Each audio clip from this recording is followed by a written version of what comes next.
Hi everybody, it's Will on Y4, and I'm here today with another video on my series Transfer Spaceships Across Universes.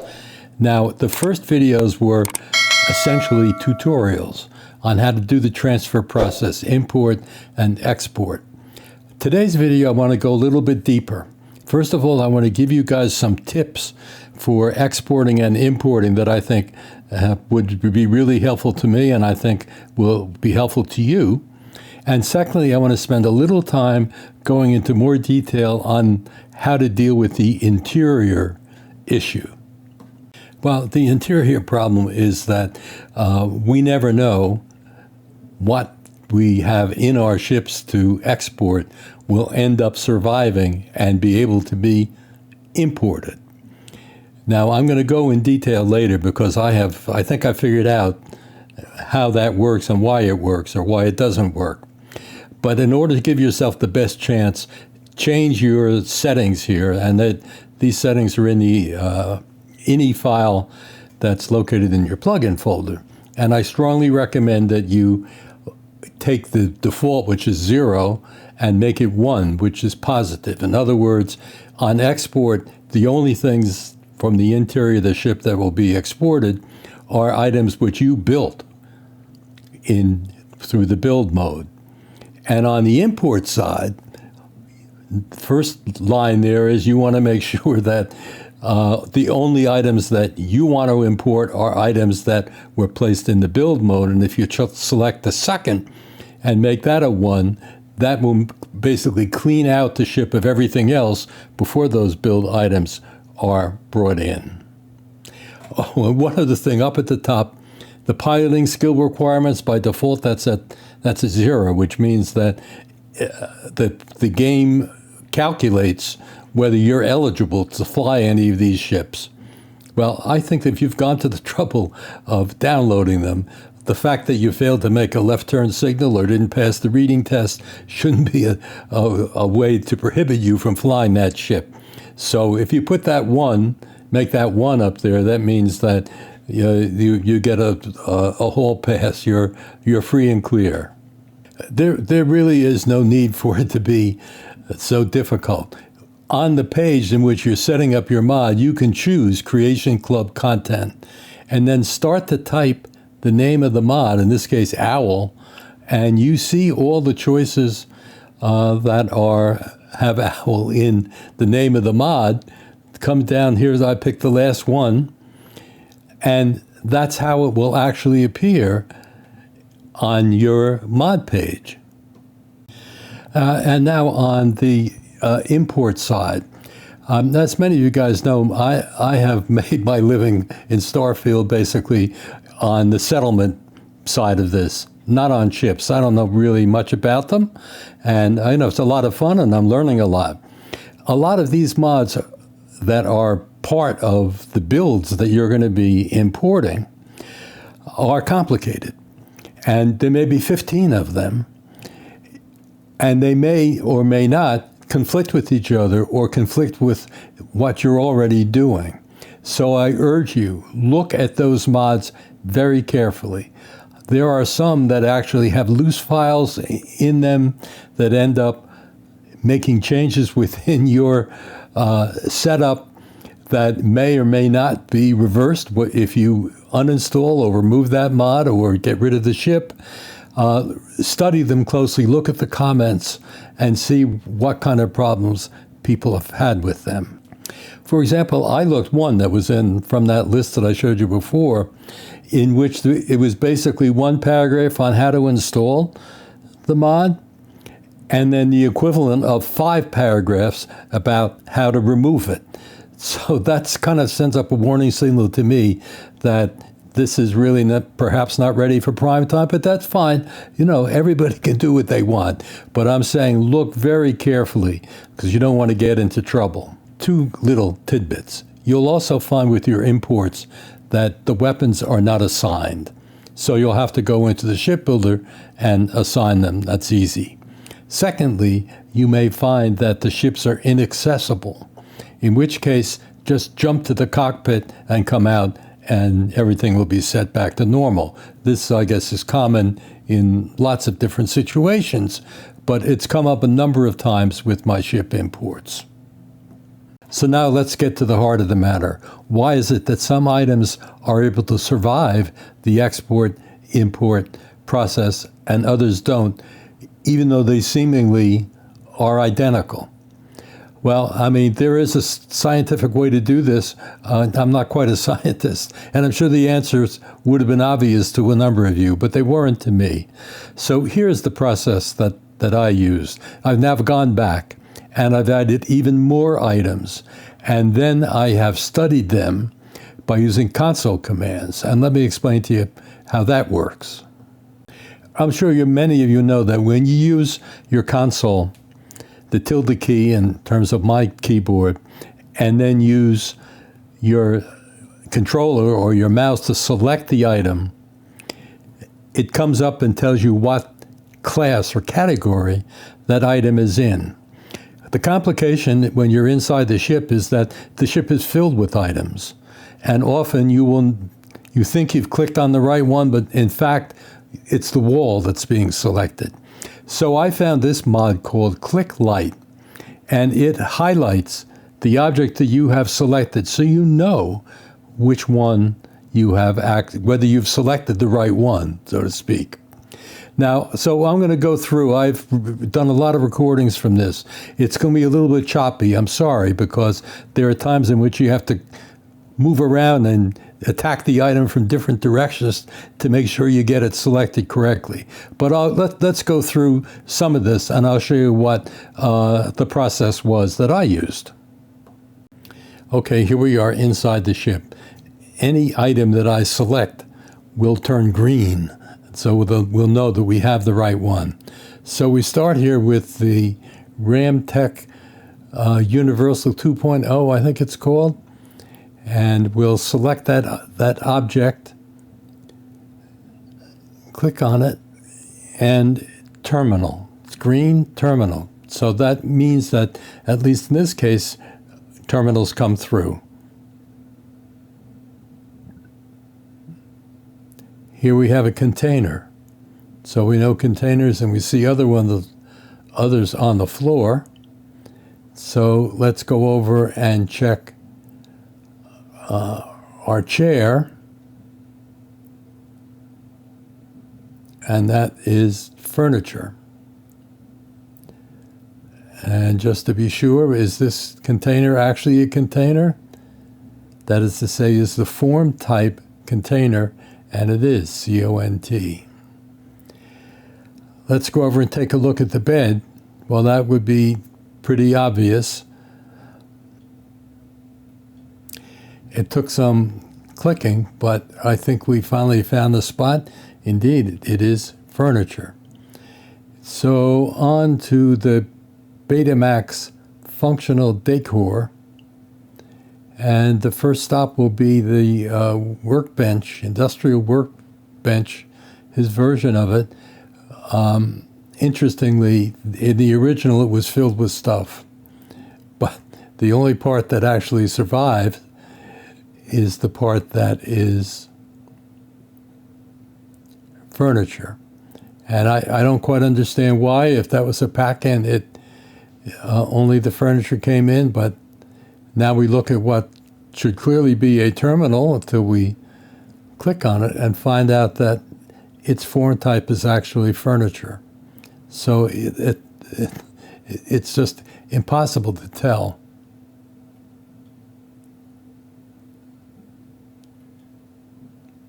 Now we go on to the BetaMax Starborn items, and this big couch here should clearly be furniture. I'm having trouble clicking on it, getting the right spot.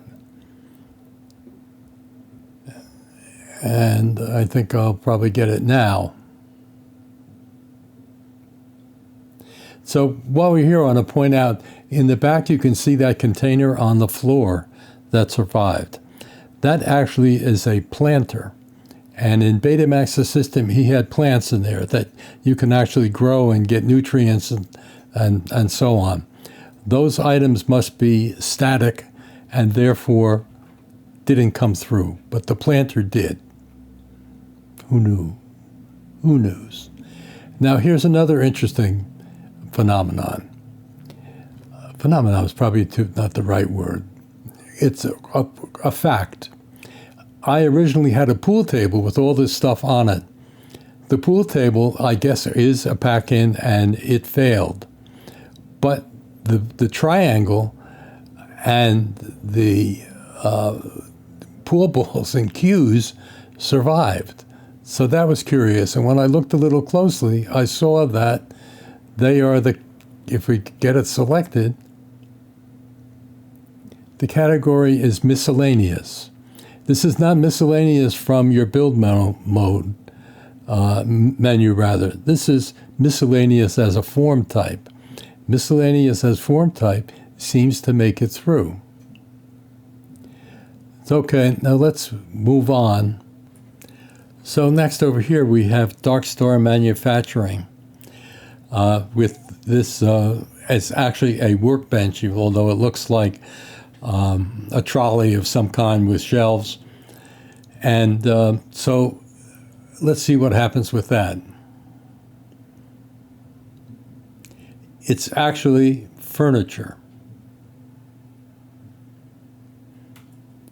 But it's furniture that actually is a workbench. And it survived.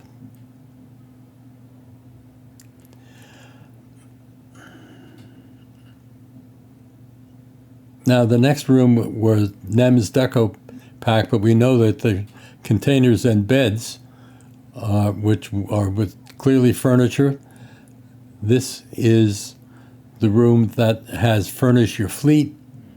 And again, a bed, pretty good chance that that's furniture, and it is. But I should point out that we went through rooms that were filled with items from Missoplay's famous buildable doors, walls and doors, none of which survived. So this is kind of the reverse. Here I have a room filled with materials which you could probably guess which ones will survive and which ones won't. Well, I have a surprise for you. Take, for example, this rug. Would you consider that furnishings or furniture? Yes. Did it survive? No. Why didn't it survive? Amazingly, this rug is a pack-in. And the fact is that pack-ins, which are extremely common within Starfield, do not survive over the transfer. At least they don't in my experience. But let's take a look at this shelf.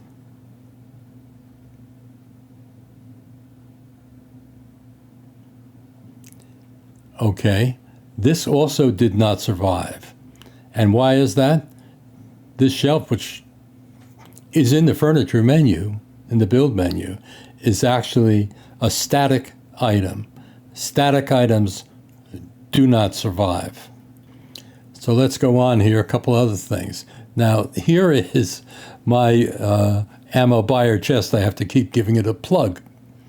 I didn't actually go through the console commands here because, unfortunately, the location is too close to other equipment.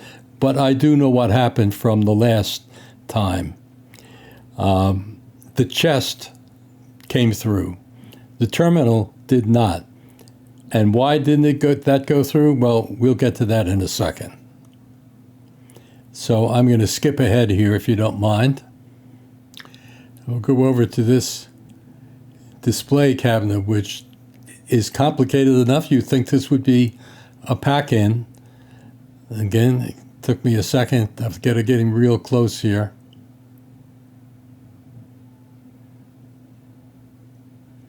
It's a container. It's not furniture, it's a container. But as a container, it makes it through. This helmet display, if anything looked like miscellaneous, what is it? Well, we'll shoot it and we'll find out.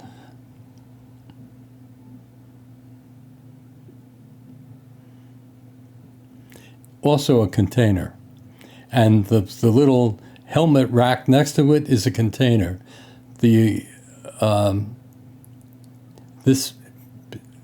All right, well, now we'll look at the bounty clearance.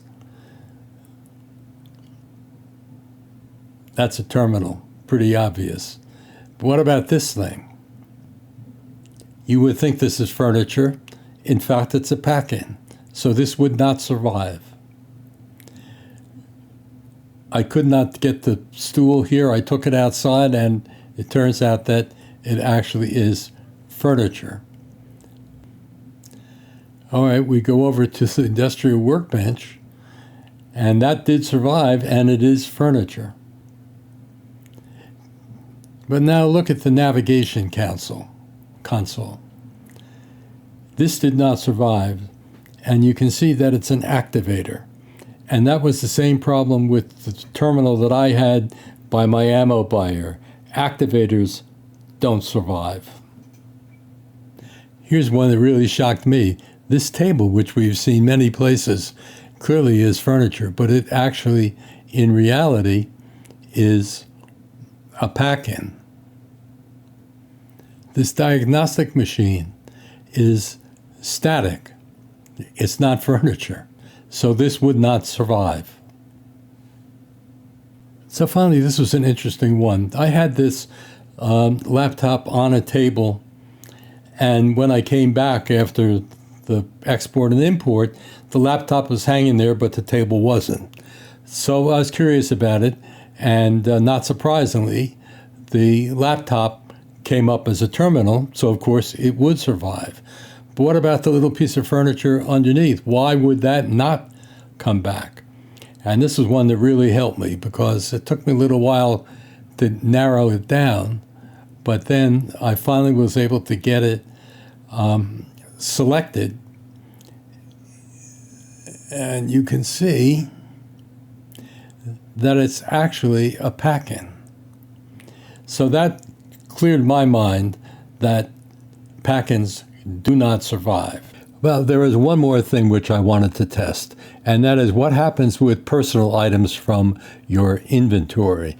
Now, I had tried once just dumping them on the floor, and that did not work. But suppose I use racks and put them up in an organized way.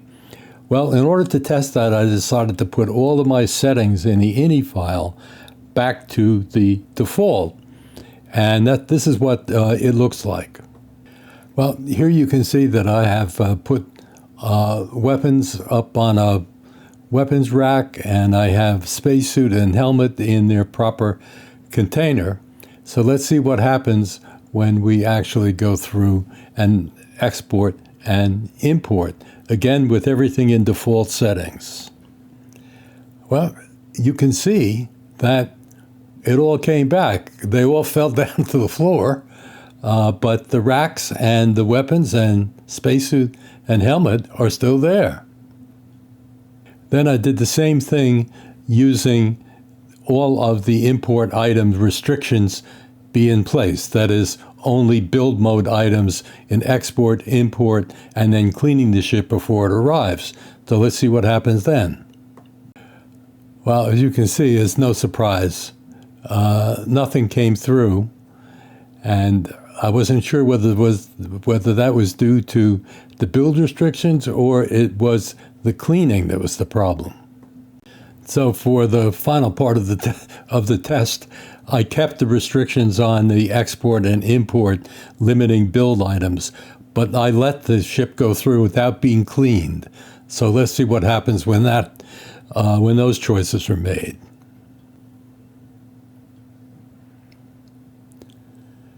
Okay, well, it actually turns out that nothing has come back, and my helmet case here seems to have lost some of its integrity, so I don't quite know what caused that.